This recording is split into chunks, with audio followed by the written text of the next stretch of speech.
Good afternoon. Good afternoon.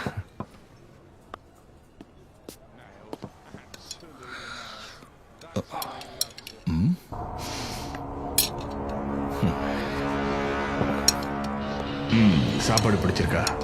பிடிச்சிருக்கு. Excuse me. S. நான் health inspector. Kitchen கொஞ்சம் check பண்ணணும். சார் சொல்ல கேளுங்க சார். கை எடுங்க. கேளுங்க சார். எதுக்கு தடுக்கிறீங்க சார்? செக் பண்ணணும்னு சொல்றேன்ல. Hey, madam.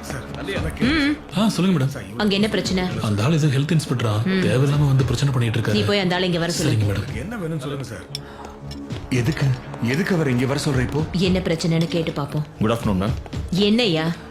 மேம், இந்த ஹோட்டல் ஃபுட்ஸ்ல சில கம்ப்ளைண்ட்ஸ் இருக்கு. கிச்சனை செக் பண்ணணும்னு சொன்னா இவங்க அலோவ் பண்ண மாட்டேங்கிறாங்க. கஸ்டமர்ஸ் நிறைய பேர் இருக்காங்க மேடம், ப்ளீஸ். இங்க நீங்க செக் பண்ணணும்னு எந்த அவசியமும் இல்ல.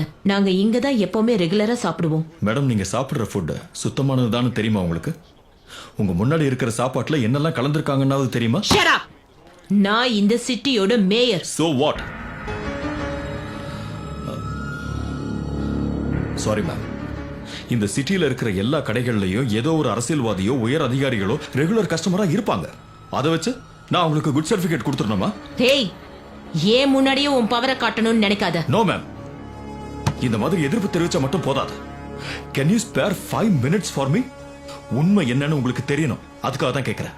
அந்த இடம் இங்க ரொம்ப பக்கத்துல தான் இருக்கு. ப்ளீஸ் மேம், ப்ளீஸ் வாங்க. எனக்கு எங்க? நாங்க எங்க வரணும்? நாங்க வரோம்.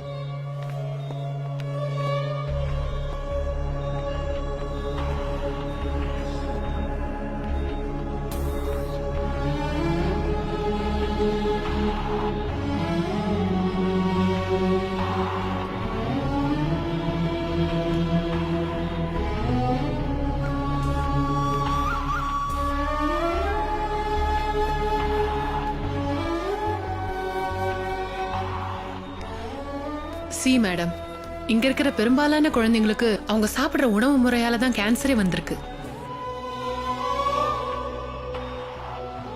இந்த பசங்க எல்லாம் இன்னும் வாழவே ஆரம்பிக்கல மேடம். இவங்க அப்படி என்ன தப்பு பண்ணாங்க? இவங்களுக்கு சிகரெட் பழக்கம் இல்ல, தண்ணி அடிக்க மாட்டாங்க.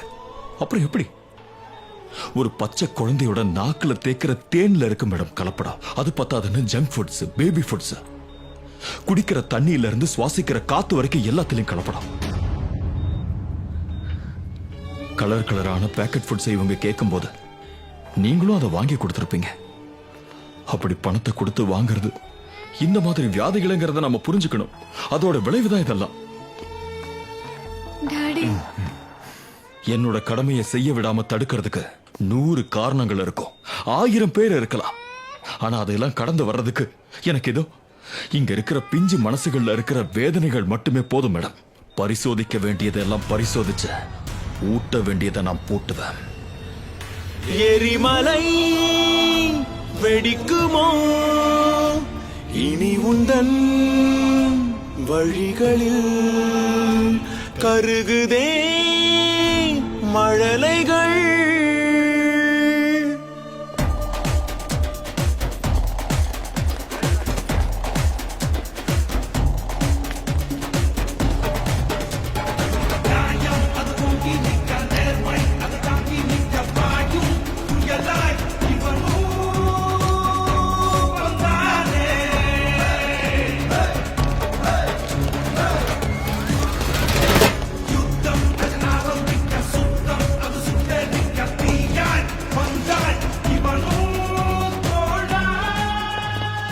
இதெல்லாம் குழி தோண்டி புதைக்க வேண்டிய மிருகங்களோட கொழுப்பு. சில பேக்கரிகள்ல இப்போ நெய்க்கு பதிலா இதுதான் யூஸ் பண்றாங்க. இதையெல்லாம் பயன்படுத்தி பப்ஸ் மாதிரியான ஸ்நாக்ஸ் செஞ்சு கொள்ள லாபம் அடிச்சுக்கிட்டு இருக்காங்க. அதை வாங்கி சாப்பிடுறவனுக்கு தீராத வியாதி தான்.